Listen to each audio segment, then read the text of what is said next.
Buenas tardes. Primeramente, antes de charlar con Javi y José, quiero agradecer a Altea la invitación a este programa que tienen de diálogo.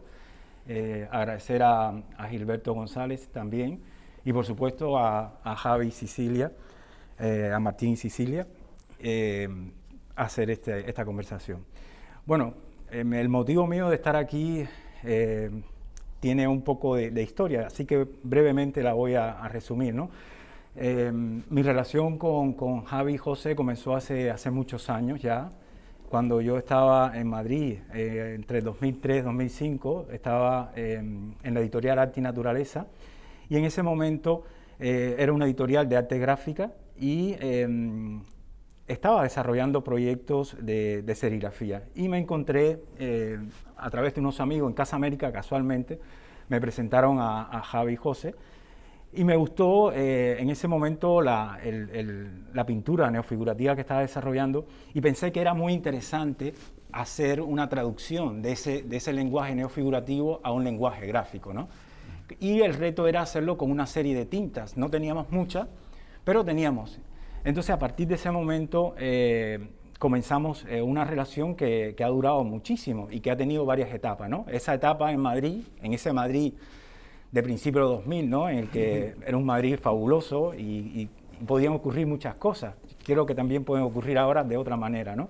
Pero bueno, en aquel Madrid comenzamos a trabajar en esto y el resultado fueron estas dos obras gráficas en Arte y Naturaleza, y luego estas obras se expusieron en una exposición que hicimos que se llamaba Imagen y Representación, ¿no?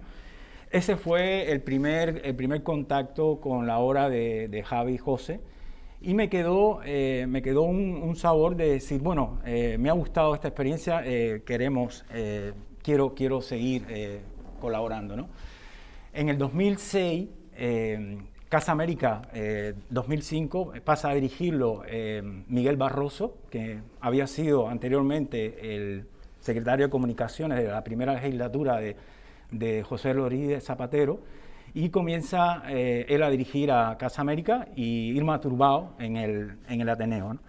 Y Miguel Barroso tenía en ese momento la idea de renovar lo que era Casa América, que hasta ese momento se comportaba como una especie de sede diplomática española dentro de España, ¿no?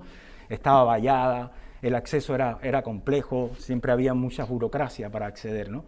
Y entonces me propuso desarrollar un programa de exposiciones en Casa América. La primera exposición que hice era Arte y Sátira y Subversión, y bueno, como había tenido la idea de hacer otra cosa aparte de la obra gráfica, pues invité a Martín y Cecilia a participar, ¿no? En ese momento, pues ya yo había entrado en contacto, tenía un poco más de cercanía con la obra, la pintura, pero también las instalaciones. Perdonan la mascarilla. Y la selección se basó fundamentalmente en dos elementos, ¿no? Yo quería que hubiese pintura, por un lado, y que hubiese también instalación, ¿no? La pintura como elemento de oficio, que me gustaba y me gusta mucho, el modo en que ellos lo desarrollan, la figuración realista de ellos. Y la parte instalativa porque tiene esa dimensión teatral, ¿no? Esa dimensión un poco dramática, ¿no? En sentido teatral, lo dramático pero en sentido teatral, ¿no? En crear una ficción tridimensional en un espacio sin dejar de ser pintura, es un efecto de esas instalaciones, ¿no? Entonces ese motivo, esa emoción con la obra me llevó a que cuando nos reuníamos para decidir cuál iba a ser la imagen de la exposición, yo me decidiera por la obra de Martín y Cecilia, por Plan B, ¿no? Entonces, a partir de ese momento, comenzamos a elaborar todo lo que fue las invitaciones, las banderolas en horizontal, las verticales, o sea, toda la comunicación de la exposición, la parte visual y también la publicación, era esa imagen, ¿no? Y bueno, estaba todo planteado de esa manera. Debíamos inaugurar el 12, creo, de julio, y estaba todo ya, se había echado a andar la maquinaria, estaban impresas parte de las banderolas, estaban impresos parte de los folletos, Y hay una noticia que nos pilló de pleno, y fue que el día 28 o 27 de junio, unos paracaidistas españoles en Beirut sufren un atentado mortal. Murieron creo que 4 y otros quedaron heridos. Y entonces, inmediatamente se creó una relación que era la casa, el Palacio de Linares, que es la sede de Casa América, está frente al Ministerio de Defensa, ahí en la Plaza Cibeles, ¿no? El conflicto era el siguiente: España estaba de luto, el ejército, que como institución había sufrido y estaba sufriendo, y de pronto todas estas banderolas se iban a repartir por el Paseo de la Castellana, ¿no? Entonces fue un momento muy difícil, en el sentido de que ya se había avanzado muchísimo trabajo con respecto a toda la imagen, pero tuvimos que tomar la decisión de echar atrás todo y de comenzar a hacer una nueva imagen para la exposición. Las banderolas, las invitaciones, la publicación, todo. Entonces, bueno, la solución que le dimos fue con un artista que también estaba en la exposición, que se llama Helio Rodríguez, y que al final acabó siendo la imagen de la exposición, ¿no? Bueno, fue un momento un poco amargo, en el sentido de que, bueno, no era la idea inicial, pero viéndolo en perspectiva, creo que fue una decisión acertada, ¿no? En el sentido que se iba a producir un conflicto que yo creo que no era necesario, y porque también yo creo que había una justificación de mucho peso para hacer esa decisión, ¿no?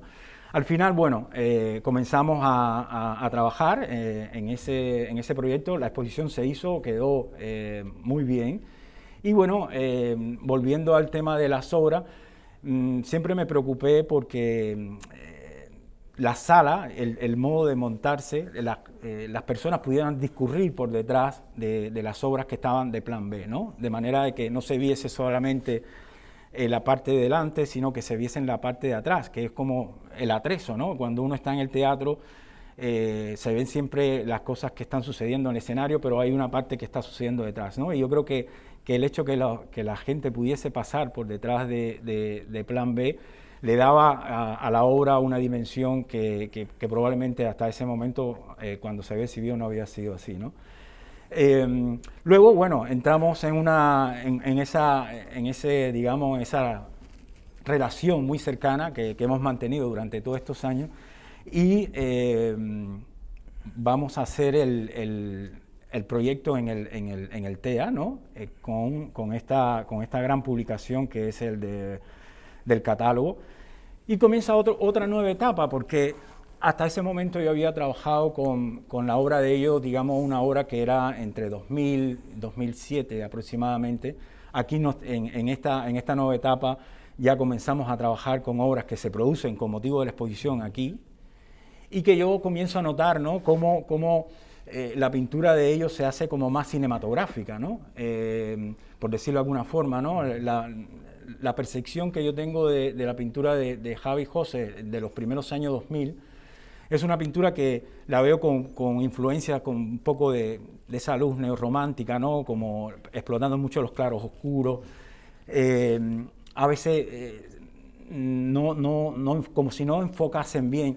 Y a partir de esta exposición yo noto como ese realismo se hace como más acentuado, ¿no? Y también los colores comienzan a tener un protagonismo más fuerte, ¿no? Los contrastes. Así que nos pusimos a trabajar en esta publicación, que era un catálogo es un catálogo muy ambicioso desde el punto de vista editorial, porque abarcaba todo lo que era un proyecto en el que habían trabajado muchísimo, ¿no? Sí, sí. Yo pienso que más de un año aproximadamente. Fue una exposición bastante sí, bueno, fue aquí, de hecho. En ese sentido. Por cierto, decir simplemente que el catálogo lo diseñó Javier Caballero, ¿sabes? Que para nosotros es, aparte de amigo, es un exquisito, o sea, es un sibarita de las ediciones. Sí, lo importante de esa publicación, me acuerdo que en un principio fue como que hablábamos mucho, Denis y nosotros, de cuál podía ser la mejor manera de abordar una exposición en un museo que iba y de una edición que contemplara obras del pasado. Y para eso hubo que hacer un ejercicio de reubicación que tiene que ver un poco con este mapa conceptual que ven ahora. Entonces Denis hizo una serie estableció unos parámetros para hacer unas entrevistas a autores, comisarios, comisarias, críticos. Estaba Pablo Helguera, Blanca de la Torre, Graciela Casep, Emiliano Valdés, que ahora es el director del MAC de Medellín. Es decir, ¿quiénes más estaban por ahí? Aristide. Bueno, había una serie de agentes, y entonces lo que queríamos era intentar, por medio de la colaboración de Denis, era como buscar qué claves encontraba estas personas en relación a nuestro trabajo, porque nosotros necesitábamos ya empezar a plantear una cartografía como esta, ¿no? Entonces, a partir de esta cartografía que empezamos, José, como en 2013... Perdona que te interrumpa, por ejemplo, en el caso de, o sea, porque Denis Matos organiza una serie de entrevistas a estos chicos, ¿sabes? A Blanca de la Torre, Pablo Helguera, Emiliano Valdés, todos curadores. Sí. Y entonces cada uno habla, cada pregunta era una pregunta cotidiana, pero era una pregunta llena de enjundia, ¿no? O sea, por ejemplo, con Blanca de la Torre se hablaba del reciclaje y de la melancolía de los objetos viejos. Con Emiliano Valdés se hablaba del poder de decisión a la hora de consumir. O sea, era una obra dentro del propio catálogo, ¿sabes? O sea, esa es te pusiste de reportero dicharachero. Sí. Recuerdo que un poco la cuestión del objeto, ¿no? y de la cuestión del reciclaje era como, de alguna manera, esa nostalgia que se siente por objeto, o tiene que ver también con la memoria que uno identifica a esos objetos, ¿no? Hay mucha gente, por ejemplo, en Cuba los artistas tienen creo que tienen una inclinación por hacer una obra objetual, entre otras cosas porque la cultura material en Cuba y la cultura material de la Revolución fue muy exigua. Entonces a mí me interesaba ver cómo en la obra vuestra esa relación con lo material, con lo objetual, tenía también parte de la memoria y del archivo personal de vosotros, ¿no? Entonces esa pregunta la contemplé para Blanca con esa intención. Claro, lo interesante era que la exposición del TEA nos sirvió a nosotros como fue una exposición bisagra, y la voluntad de esas entrevistas era tratar de buscar claves, ¿no? Como detectives buscando cuáles eran nuestras claves, y es un catálogo que usamos. O sea, cuando los catálogos por lo general se utilizan para digamos, promocionar el trabajo, nosotros lo usamos para nosotros mismos, porque mira que lo leímos y lo releímos en busca de claves, ¿no? Y efectivamente, a partir de ahí salió aquel mapa conceptual, y luego, o sea, a partir de ahora sí es verdad que ya tenemos esa capacidad para localizar dentro de todos esos temas, esos recursos y esas formas que empleamos, tenemos la capacidad para detectar cuáles son esos elementos que utilizamos con frecuencia. Y entonces, a partir de ahí, por ejemplo, podemos decir que dentro de las piezas que tiene la colección hay algunos... sí, porque vamos a hablar de las piezas de la colección. De las piezas que hay nuestras en la colección del TEA, ¿no? Y entonces, dentro de ese mapa conceptual podemos rescatar lo que es la crisis de la identidad, que es un tema que a nosotros nos preocupa como mucho, y dentro de eso las consecuencias de esa crisis de identidad, como son la incertidumbre, la pérdida de sentido. Un elemento que hemos utilizado, que es el disfraz, y el otro, el álbum familiar. Es decir, estos tres elementos están en las propias piezas de la colección, ¿no? Por ejemplo, aquí tenemos esta fotografía, se titula La visita inesperada. Es una fotografía de la cual luego hicimos un cuadro, del cual Denis habló en un especial en Arco, ¿no? ¿Te acuerdas que sí, te tocó? Porque en ese momento, como estábamos también, estaba viviendo yo en Madrid en ese momento, y realmente la casa de Martín Sicilia era una casa maravillosa, porque salíamos de exposiciones y siempre acabábamos allí, ¿no? O sea, íbamos a Juana de Espuro, en fin, a ese circuito que había alrededor de la Gran Vía, pero siempre de una u otra manera acabábamos allí en una gran fiesta, ¿no? Lo cual tengo muy buenos recuerdos. Pues bueno, en ese tiempo, Rosina Gómez Baeza, que era la directora de Arco en aquel momento, quería hacer un especial de la revista, digamos, conmemorando, no sé si era el 25 aniversario. Ese año era, el país invitado era Grecia. Y entonces convocamos un pequeño concurso para que se diseñara el especial. Y habían varias secciones dentro de esa revista. Una de ellas tenía que ver con artistas que, digamos, de trayectorias cortas, o en ese momento, y yo propuse escribir sobre la obra de Martín Sicilia. Y esa obra que está ahí precisamente es la escalera de acceso, ni más ni menos, la escalera de acceso a nuestra casa, a una casa que luego, bueno, pues dentro de, bueno, hablando un poco de esa incertidumbre que ahora más que nunca nos está atravesando de lleno, pues José y yo, una manera que teníamos de abordar la incertidumbre era cómo esas visitas inesperadas irrumpían en nuestra casa pues de diferentes maneras, ¿no? O sea, de diferentes formas, ¿no? Es decir, esta la pieza que tiene el TEA, la visita inesperada 1, es la visita inesperada 1, porque luego empezó esta, luego vino... no, esta se llamaba los alborotadores. Los alborotadores, pero Esta bueno, la... que era dentro del tema, quería decir, de las visitas inesperadas, Esta ¿no? sí es una visita inesperada 2. Sí, exacto, ¿no? Entonces empezamos a hablar del hogar como ese lugar que ya deja de ser un lugar seguro. Y a partir de ahí pues empezamos a configurar una serie de metáforas que tienen que ver un poco con eso, ¿no? Desde la propia violación del espacio hasta qué elementos utilizamos para protegernos, que además esta pieza, por ejemplo, es cómo te proteges tú ahora nos protegemos con mascarillas, pero esto es una manera enfática de hablar de la sobreprotección, incluso porque esto era el salón de casa y lo tapiamos. Que lo destrozamos. Lo reventamos. Porque para sacar esa foto de ese cuadro, ¿sabes? Cogimos tablas de madera y empezamos a clavarlas en casa.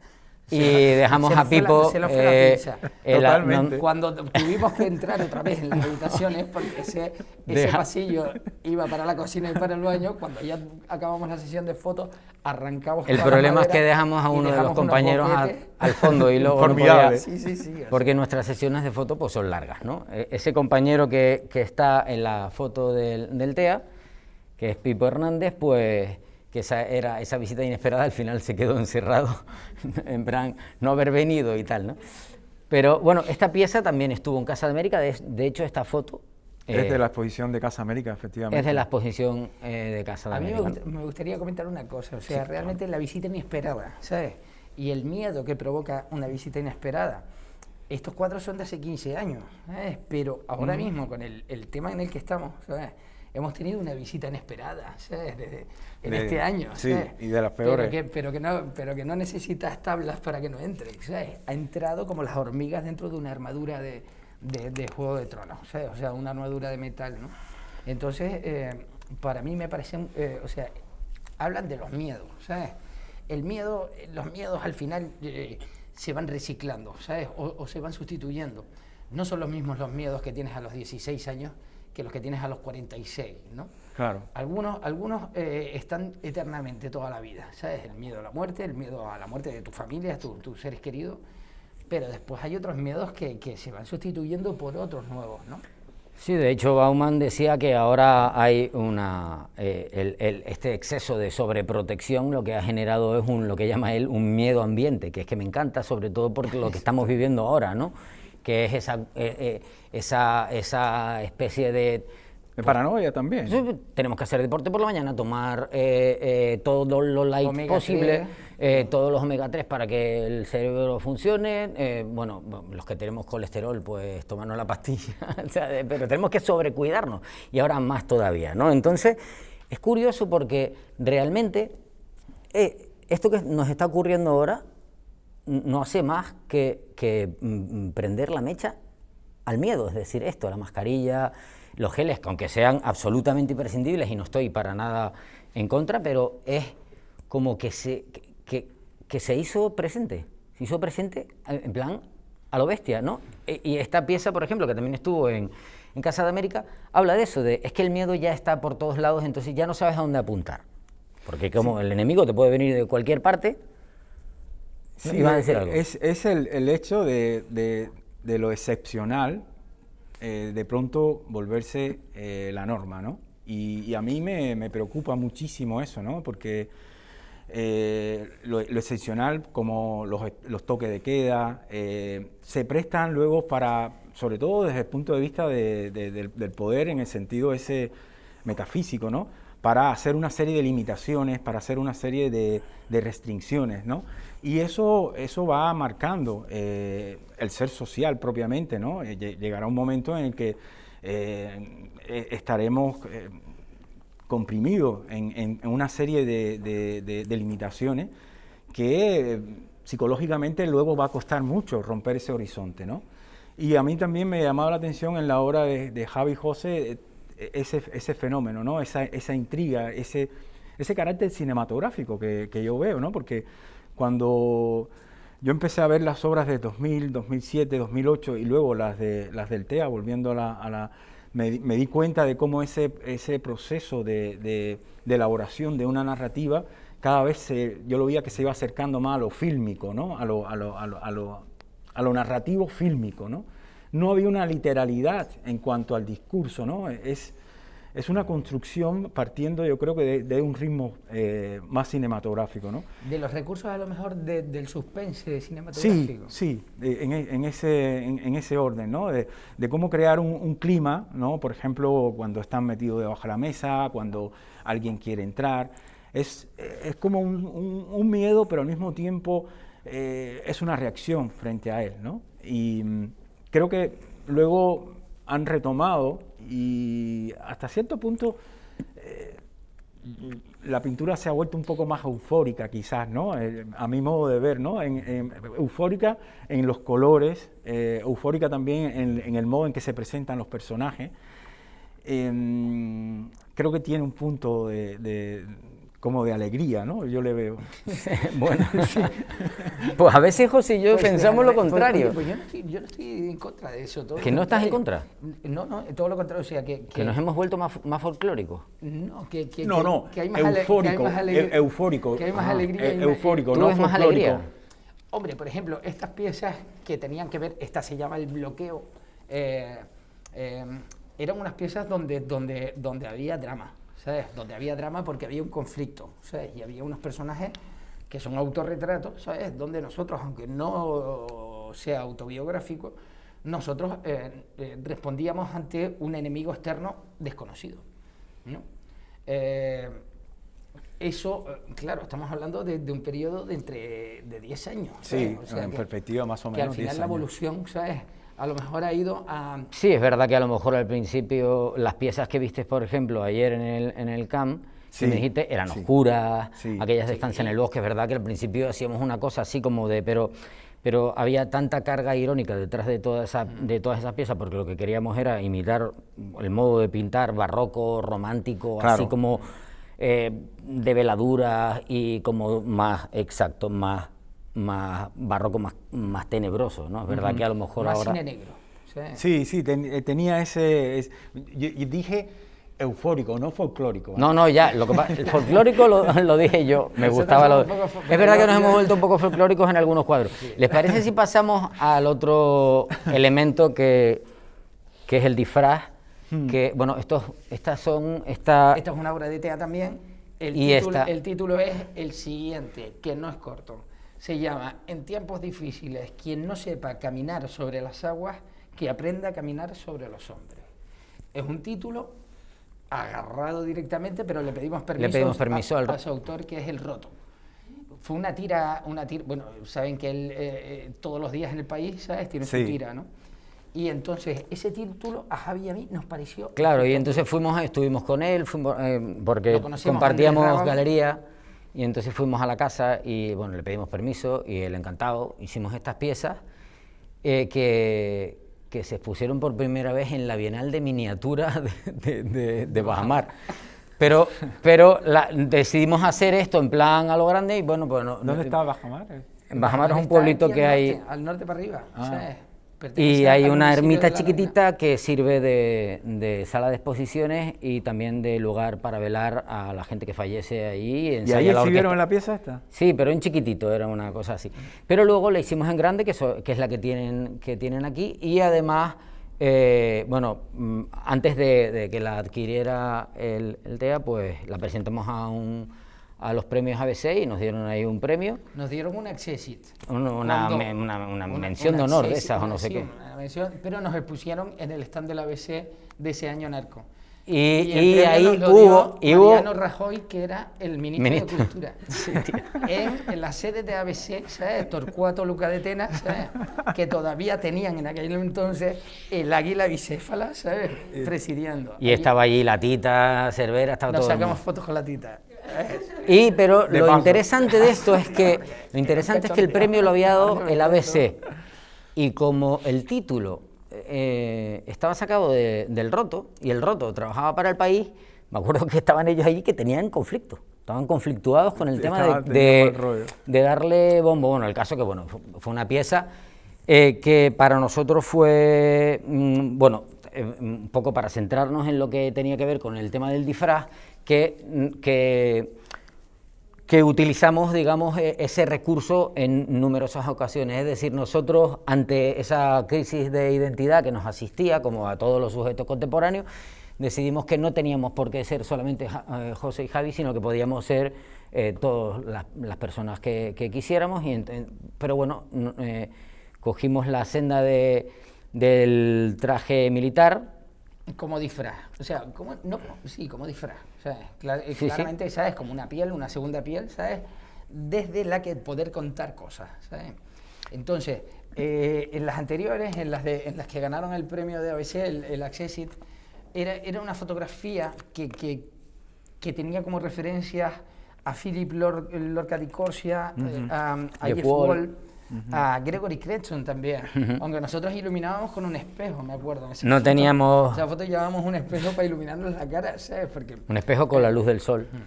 Y después, utilizando el recurso del disfraz militar para hablar de muchas cosas, ¿sabes? O sea, para hablar del poder militar, obvio, poder patriarcal, poder geopolítico, ¿no? Pero, sin embargo, nosotros utilizamos diferentes maneras de utilizar el disfraz. O sea, por ejemplo, esta que veíamos anteriormente y la anterior, ¿sabes? Tenía que ver más con los recursos de las imágenes de propaganda de la Segunda Guerra Mundial. Da igual el país. España, China, Japón, y son estas. La anterior era más bien, o sea, la de la foto, ¿sabes? Era una foto en movimiento, ¿sabes? Sin intención de teatralización, aunque es teatral a tope, ¿sabes? Pero sí, en las otras ya utilizábamos como fondos de Claudio de Lorena. Sí. O sea, hay algo que a José y a mí nos caló así un poco, que fue, hay que decirlo, el Marte de Velázquez, sí. Que es el dios de la guerra abatido, gordo, con chicha, ese sí que no toma nada light, ¿no? Y entonces, en base a eso, empezamos a desarrollar una serie de escenas de militares, pero eso fue muy al principio. Al principio hicimos aquel cuadro que se titulaba La Conferencia y luego ya empezamos, por ejemplo, este sí que conecta. Este sí es nuevo, o sea, o por lo menos de esta década, ¿sabes? Y seguimos utilizando la imagen de Marte. Lo que pasa es que aquí el militar, el dios de la guerra, lo que está es jubilado, ¿sabes? No se quita el uniforme, pero... ¿Jubilado o le pagan mal? Las perras en un bingo. Y está intentando ganarse un poco. Bueno, pero el caso es que sí es cierto que el disfraz ha sido un recurso que dentro de la propia colección, de lo que tienen, es verdad que es un hilo del que hemos tirado mucho, ¿no? nos hemos travestido, ¿sabes? Sí, eso yo creo que es también el travestimiento de la figura, ¿no? Y volviendo a la pieza de Plan B, a mí me llamaba la atención precisamente cómo la marcialidad, que es un símbolo distintivo del ejército y de ese tipo de institución que normalmente son bastante rígidas, se convertía en eso, en una teatralización paródica, ¿no?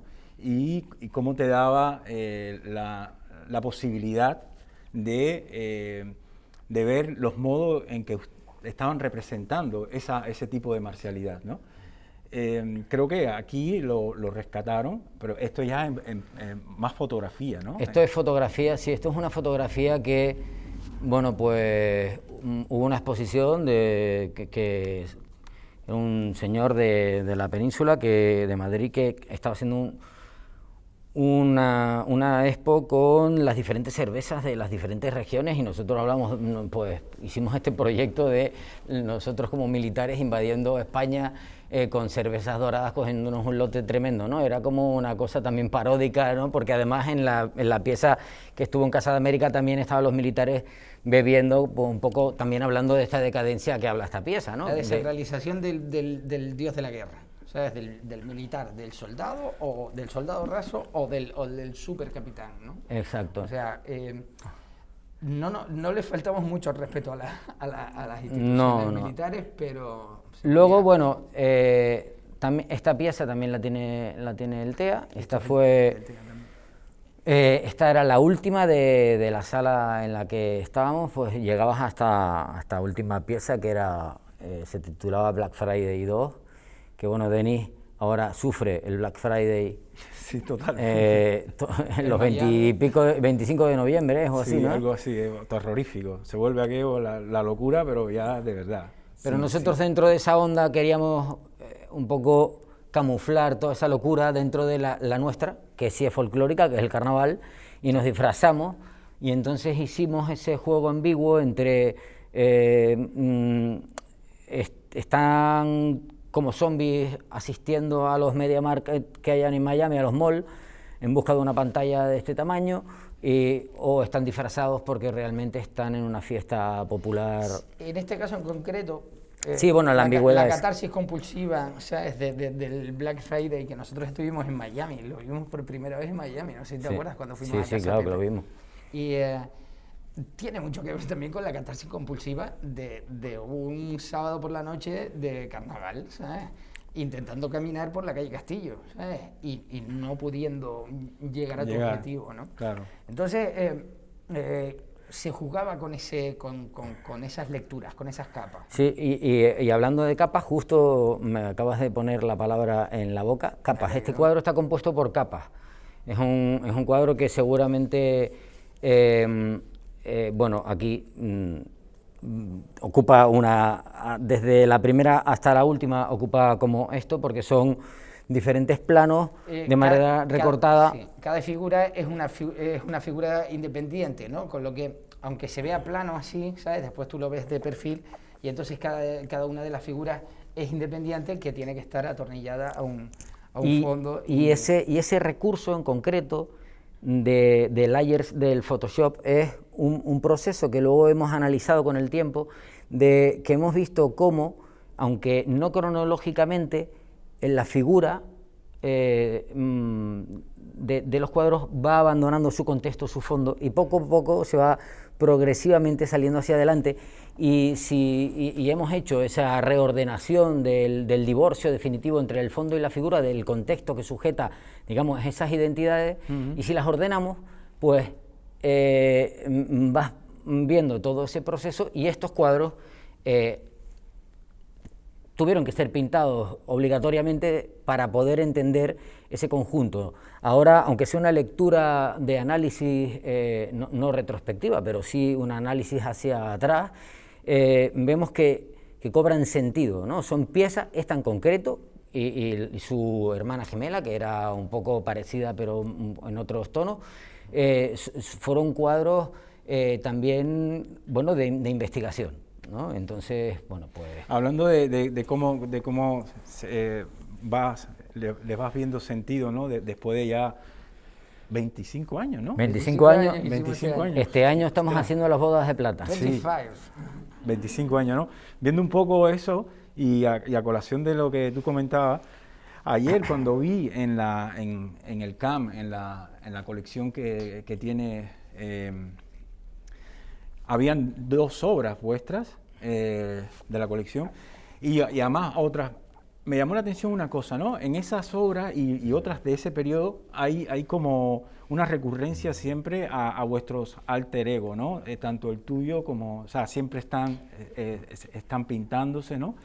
Y luego cuando miro más hacia acá, he visto como, por un lado, digamos, el fondo, ¿no? Habían elementos de paisaje, por cierto, bastante insulares, la playa, ciertos amaneceres oscuros, o sea, elementos de identidad de isleños, ¿no? Y como a medida que han ido avanzando, esos alter egos como que se han ido diluyendo, han ido entrando como más personajes, han ido entrando más... Los alter egos al final son disfraces también, ¿no? Los alter egos, ¿sabes? Yo de repente... no sé, aquí por ejemplo estamos de cirujano. Esto lo montamos en la habitación de casa, ¿no? En la habitación de Leandro. De la habitación de Leandro. Y en el Hostel Happy. Entonces, los alter egos nuestros han ido evolucionando en la medida que nos ha ido interesando contar cosas nuevas, ¿no? Yo siempre digo que, aunque se podría entender esto como algo autobiográfico, sí, creo que no nos hemos autorretratado de una manera real como se retrataba Rubens o se retrataba Poussin, ¿sabes? Poussin, ¿sabes? No sé. Que se asumiendo eso. Ellos hablaban de sí mismos, ¿sabes? O sea, oye, aquí estoy yo, Velázquez, con su cruz, ¿sabes? ¿Sabes? Con sus galones. Tiziano también. Tiziano se llevaba todas las joyas, ¿sabes? Cada vez que se pintaba, ¿no? Entonces, los alter egos en nuestro caso han ido cambiando porque nunca nosotros han sido avatares. Sobre todo porque nosotros no estamos haciendo autobiografía, sino autoficción. De hecho, sobre la autoficción va un poco la siguiente pieza, que tiene que ver un poco con... Bueno, esta pieza también la tiene el TEA. Esta es del TEA también, sí. Y se titula La fiesta báquica. Y es paradigmática de toda una serie que dedicamos a lo que llamamos el álbum familiar. El álbum familiar, que no es otra cosa sino nuestro álbum. Claro. Es decir, el álbum de nuestra familia como Martín y Cecilia. Y que no es otra cosa sino la ficción de nuestras vidas. No son hechos reales de lo que tratan nuestras vidas, ¿no? Esta es otra pieza que tiene el TEA también, que creo que, bueno, esta estuvo en la Bienal de La Habana y de ahí también hubo una cierta conexión contigo. Sí, que un poco de lo que habla toda esta obra. También la que era de los niños que estaban colgados. Los niños colgados, tendidos. Sí. Excelente pieza, sí, me acuerdo de eso. De lo que habla toda esta obra es un poco de la vida cotidiana, de qué es lo que ocurre entre nosotros, pero que al final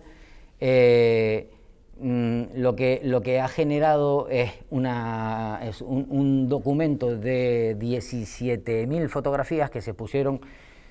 2000 fueron, sí. Las primeras que se pusieron aquí, se pusieron en Crisis What Crisis 2. Number 2. Que era algo parecido a esto, luego ponemos una foto de lo que sí que se puso aquí. Esta estuvo en el SEART, en el Tomás y Valiente el año pasado, que expusimos unas cuantas más y las dispusimos así. Lo que uno tiene la sensación es, dice, bueno, pues dentro de esta crisis de identidad que hemos hablado tantas veces, es como... Yo no sé, muchas veces uno no sabe ni quién es, ¿no? Y cuando estás desnortada, dices, espera un momentito, soy, y te crees un poco tu propia ficción, ¿no? Soy esa persona que lleva con José 25 años, que tenemos todo un recorrido y puedes hacer cronológicamente, porque los ordenamos así, una visión acerca de una vida que no es nuestra vida, es la ficción de nuestras vidas, ¿no? Y un poco, bueno, José ahora está investigando precisamente sobre... El autorretrato. Sobre todo yo eso, estoy ¿no? con la tesis y con el autorretrato, que me vuelve totalmente loco. Me encantó... me encantó ver... Es que... sí, me encantó el álbum familiar al final. A ver, Cuando tú te autorretratas compulsivamente, cuando eres un niño, como Durero a los 13 años, ¿sabes? Que se dibujó con un dedo así para allá señalando al que era el padre. Hasta Rembrandt o Goya, ¿sabes? Llegan a los 200 autorretratos. Con lo que, claro, ellos no tenían álbumes de fotos, ¿sabes? O sea, ellos lo que tenían eran grabados y pintura. Y óleo cascoporro. Tú o te mirabas en un espejo, o en el reflejo del agua, o en una pintura. De otra manera no había, ¿sabes? Entonces, son los antecedentes de los álbumes familiares, ¿sabes? Y claro, Javi y yo, ¿sabes? Al igual que, no es por comparar, por supuesto, pero si tú haces un recorrido por la vida de Goya, ¿sabes? Por sus fotos, ¿sabes? Digo, por sus retratos, algunos disfrazados, otros con sus mejores galones, ¿sabes? Tú puedes establecer un relato sobre su vida. En el caso en concreto de Goya es auténtico, en el nuestro es falso. En el nuestro es falso, ¿no? Es un fake. De hecho, por ejemplo, esta pieza que se titula El nacimiento de la mala pintura, bueno, es una pieza que hace referencia al mito de Butades, ¿no? Que decía que cuando una chica, se iba a ir su pareja, su novio a la guerra, entonces para conservar su retrato lo iluminó con un candil y dibujó su silueta en la piedra, ¿no? Y luego el padre creo que la hizo escultura. Y entonces nosotros hacemos esto un poco para hablar de cómo utilizamos nosotros precisamente la pintura y la fotografía, ¿no? Es decir, nosotros estamos proyectando una silueta, pero además, si te fijas, no coincide con la sombra. Por eso hablamos de la mala pintura, que es un modo también un poco de hablar de cómo cuestionamos nosotros la idea de autoría y la idea de genio, y es decir, un poco para generar una especie de fractura, fractura a propósito de la factura pictórica, ¿no? No sé si me he liado un poco. No, ahorita cuando estaba pensando en lo de, volviendo a lo de que notaba en la pintura vuestra última, sobre todo en la exposición del TEA, que yo usaba el término de euforia, lo usaba en el sentido de que en la pintura anterior es una pintura como más contemplativa, y por ejemplo pongo lo del Camp porque es muy ilustrativo esto, ¿no? Y como que la pintura posterior comienza a ser más de acción, o sea, los personajes aparecen más relacionados, más en acciones, ¿no? Que noté esa diferencia, ¿no? Entonces, eufórico en ese sentido, ¿no? Pasan de esa especie de neorromanticismo de contemplación a unos ambientes incluso urbanos a veces, ¿no? Incluso estando en espacios privados, ¿no? Como son la casa, pero hay esa intención, ¿no? de mover más con respecto a las obras anteriores. A eso me refería, como decía, con un poco más de energía, más eufórico. Pues, bueno, aquí esta es la imagen a la que nos referíamos antes. Esto fue justo durante el montaje de Crisis o a Crisis. De Crisis o a Crisis. La verdad que que fue aquí en el TEA, hemos de reconocer que fue llevamos mucho tiempo pensando cómo sacar nuestro álbum familiar, haciendo una selección, obvio, porque si no, pues aburres al personal. Pero esta fue una solución que los comisarios fueron Néstor y Ramón, y la verdad que nos dieron esta solución de convertirnos en álbum realmente. Y nosotros, no sé si te acuerdas, Denis, nos planteamos en la publicación para el TEA dedicar una parte al álbum familiar, ¿te acuerdas? Exacto, sí, pero al final ha sido muy interesante que no, cómo las cosas retornan, ¿sabes? Y para eso están un poco los museos, para experimentar y hacer este tipo de investigaciones reales, físicas, las ves. Y desde luego ahora mismo creo que es una de las piezas más importantes nuestras, en el sentido de que está toda de que salimos con 18 años. Exactamente. 19 años. O sea, salimos, se puede ver nuestra progresión física, nuestra decadencia física, pero con todos los respetos, pero se ve como cuando éramos unos pibitos que casi ni nos reconocemos, hasta el momento presente. O sea, no hemos dejado de sacarnos fotos para pintar los cuadros, las instalaciones o simplemente para fotos. No hemos dejado de hacerlo. El resultado, al final, el álbum familiar te lo da el tiempo, ¿no? ¿Cómo llegan a la conclusión de que tienen que hacer un álbum familiar cuando efectivamente el álbum familiar, la foto familiar es un género de la fotografía que empieza en el siglo XIX y que precisamente era la manera que tenían en aquel tiempo, lo que podían hacer la fotografía, era la clase burguesa acomodada, y daban esa dimensión, por un lado una dimensión temporal, pero también era una dimensión de clase en aquel tiempo, ¿no? ¿Llegan a la conclusión de álbum porque se sienten envejecidos? Porque no, mira, esta fue la primera, esta fue en concreto, Nos sentimos envejecidos un poquito. esta fue nuestra segunda exposición individual, que fue en el 97 en el Círculo de Bellas Artes, y había una sección que no está aquí completa, que se titulaba Artistas, invitados y seres queridos. Y esa fue la primera pica de esa voluntad de generar una ficción, porque nos pintábamos con unas novias que no eran nuestras novias y nos hacíamos pasar por amigos de artistas que no eran tan amigos.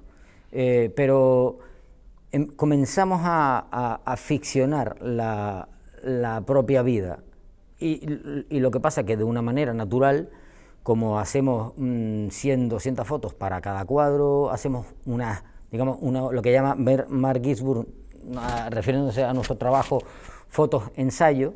Nosotros hacemos foto-ensayo que deriva, si haces una selección, en un álbum familiar, que ha sido un poco, había interés por una parte de hacerlo y éramos conscientes, pero por otra parte, de una manera, natural, se ha generado y luego uno es capaz de revisar el trabajo y darse cuenta de que eso pues se genera un discurso que se está generando, no que se genere, se está generando, ¿no? Y el objetivo de este álbum familiar es, como tú avanzabas, el hecho de cómo quiere que se recuerden, porque si partimos del hecho de que la pintura vuestra es más como quieren que se vea que lo que realmente era la vida vuestra, ¿no? Porque siempre están ficcionando. ¿El álbum familiar qué viene a ser entonces? El álbum familiar creo que es un giro de tuerca dentro de toda esa autoficción. Para que parezca de verdad tienes que hacerlo mucho, tienes que aparecer con 20.000 fotografías. Y es una apuesta a largo plazo, ¿no? No es una pieza, no es una obra que tú te plantees desde un principio, ¿no? Dice, mira, nos vamos a sacar las primeras 200 fotos y a ver si llegamos a 10.000. No, eso no fue así. Los álbumes de fotos que los teníamos, lo que pasa es que aquí en esta exposición le cambiamos las tapas porque las que teníamos estaban así como todas medias podridas, ¿sabes? Nosotros teníamos, con todo el respeto, estamos en familia. Realmente nosotros teníamos, el Drago 28, teníamos el Happy 39, los talleres, les poníamos nombres a los talleres. Entonces nosotros íbamos acumulando las fotos de todos los cuadros que habíamos hecho, ¿no? Y las sesiones de fotos. Estamos hablando de la época analógica. O sea que nosotros revelábamos el año pasado, el último recuento, carrete de 36, y ese carrete de 36 se iba al álbum. O sea, ahora con lo digital no se puede hacer. Claro, pero es que también se puede hacer. Hicimos el recuento, son 19.837 fotos. De todas las maneras posibles. Sí.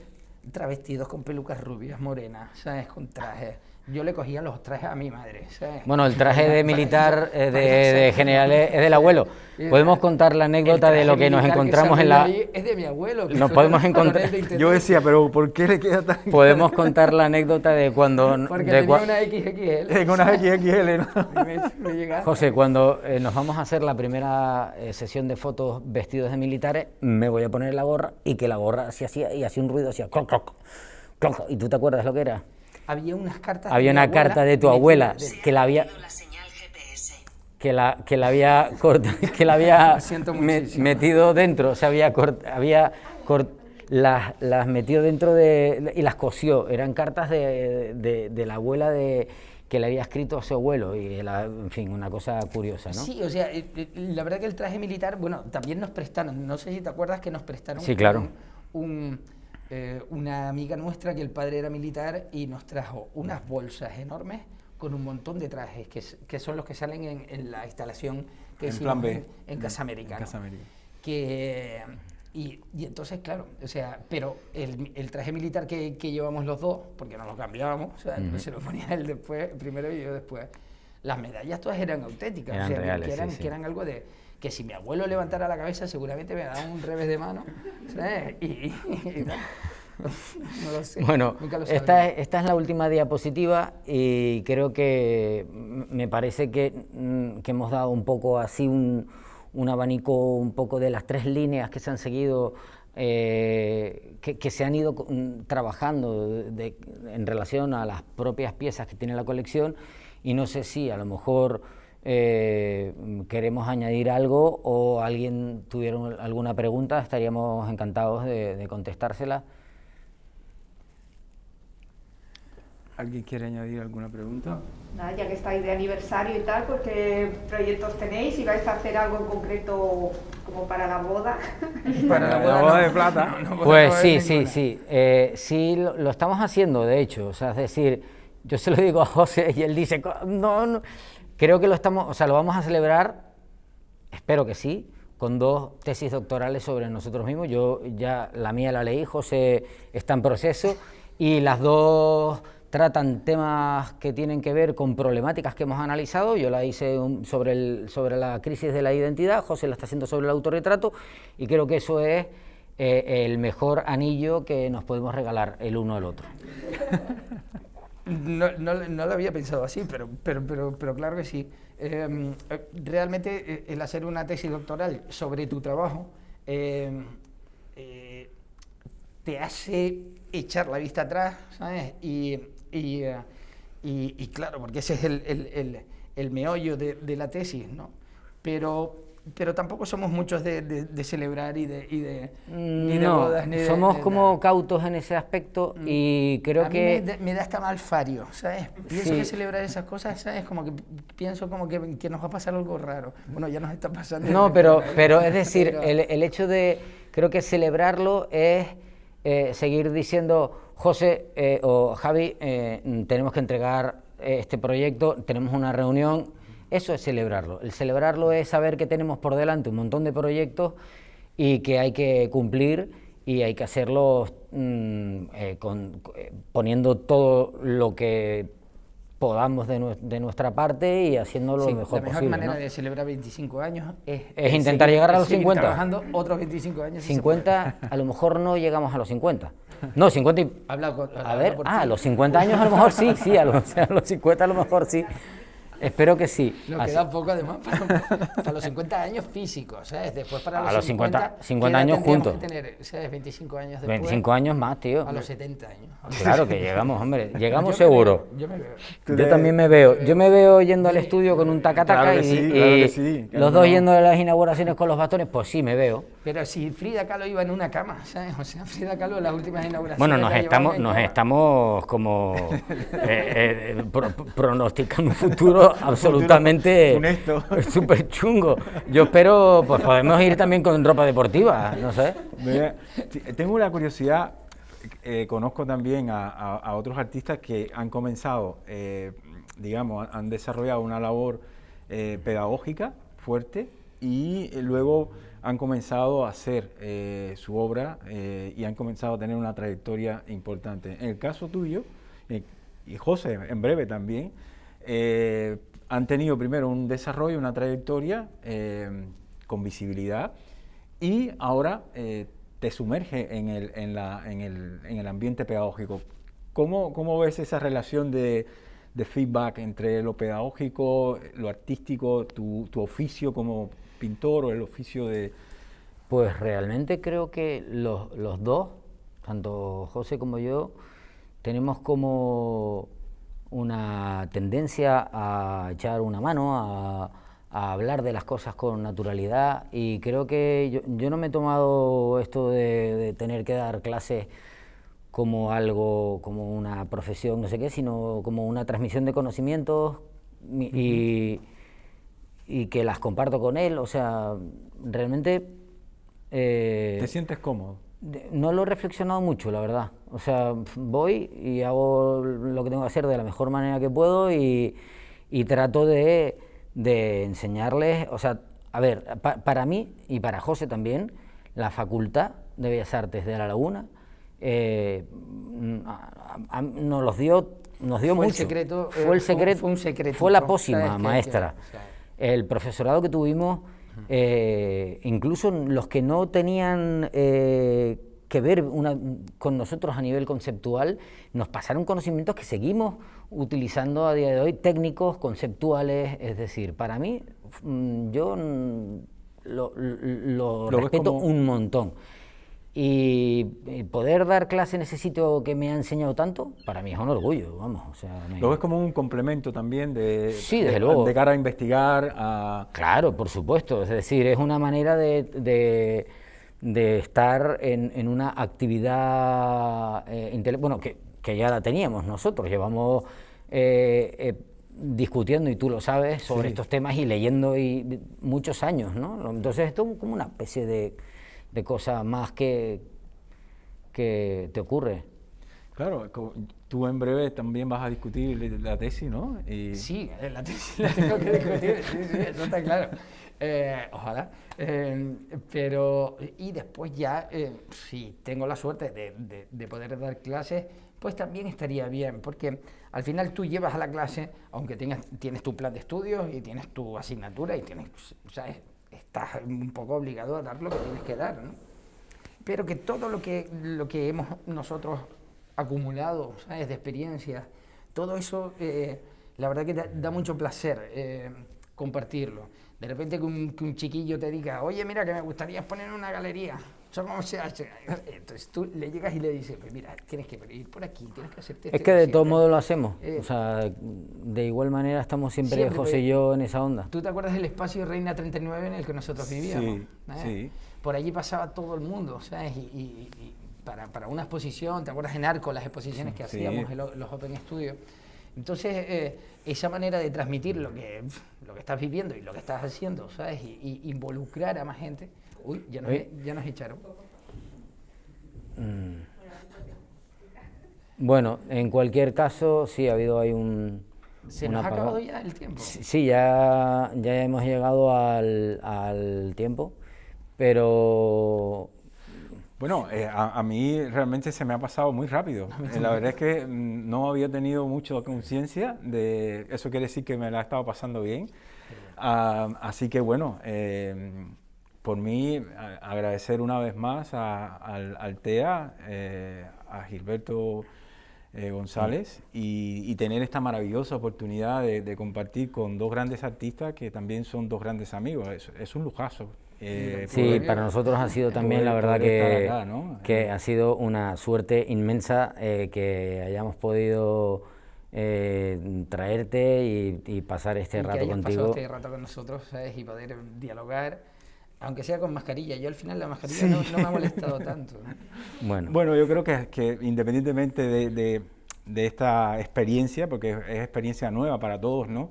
La interlocución se hace a veces muy engorrosa, ¿no? Me cuesta trabajo hacerme entender, pero creo que nos hemos comunicado, ¿no? Y que lo han entendido y hemos pasado un rato muy agradable. Muchas gracias, Javi, José. Muchas gracias, y bueno, gracias. espero que pronto volvamos a repetir. Y muchas gracias a todos por venir. Venga. Hasta luego.